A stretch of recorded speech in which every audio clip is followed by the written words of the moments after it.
Hi, boys and girls. We are going to read a story today called Red, Red, Red.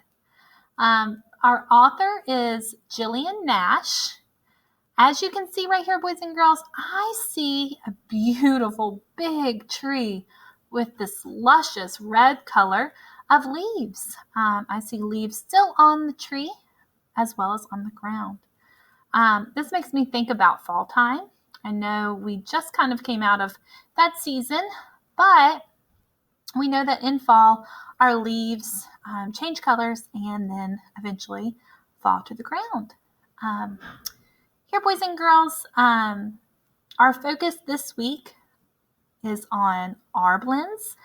So after we read, we're going to do a little search for some R blended words.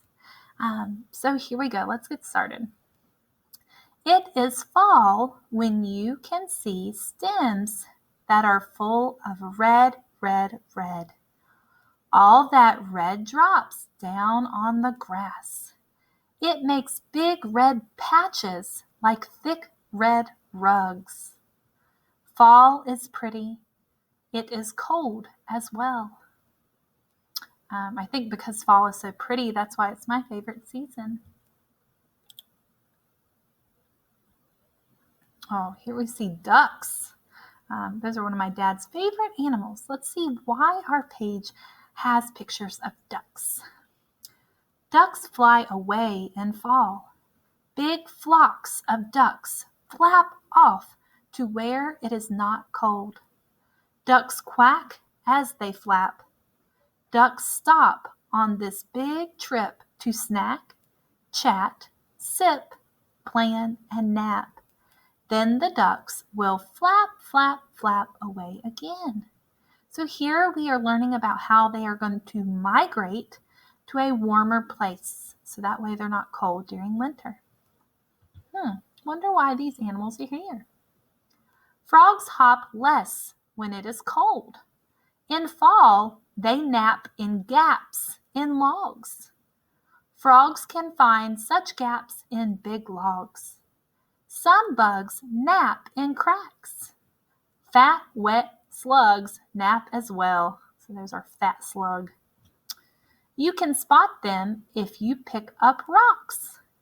So here we've learned about how frogs and other such bugs will look for little spaces to crawl in to get warm.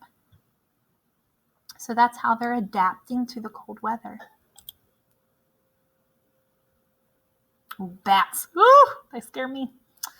Bats can zip and grab bugs, but bugs cannot fly well when it is cold.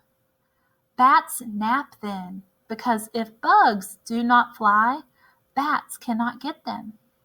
Bats can nap in thin cracks.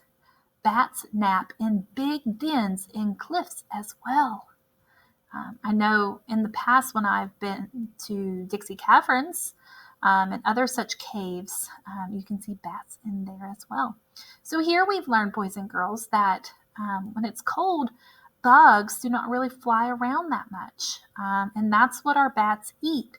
So if the bugs aren't flying around a whole lot, then the bats are going to have a harder time getting their bugs. So instead, they will nap.